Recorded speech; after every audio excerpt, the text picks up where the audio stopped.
ఓం నమో వెంకటేశాయ. మిత్రులకు, శ్రేయోభిలాషులకు, అలాగే నన్ను ఫాలో అయ్యే వాళ్ళందరికీ కూడా శ్రీ క్రోధి నామ సంవత్సర ఉగాది శుభాకాంక్షలు.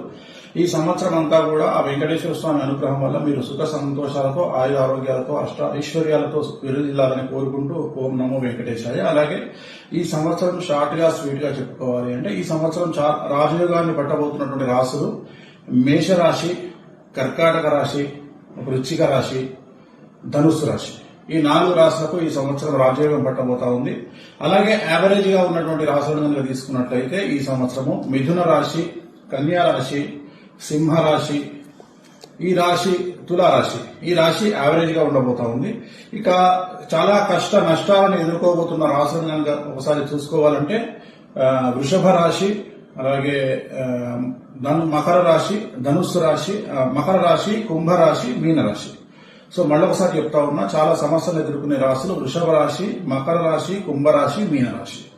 సో ఈ కష్టాలు ఉన్నటువంటి రాశుల వాళ్ళు కూడా తిరుమల వెంకటేశ్వర స్వామి వారిని రెగ్యులర్ గా సందర్శించడం, నలుపు రంగు దుస్తులకు దూరంగా ఉండడం, ప్రతి గురువారం నాడు ఎల్లో కలర్ బట్టలు వేసుకోవడం వల్ల సమస్యల నుండి బయటపడేటువంటి అవకాశాలు కనిపిస్తా ఉన్నాయి.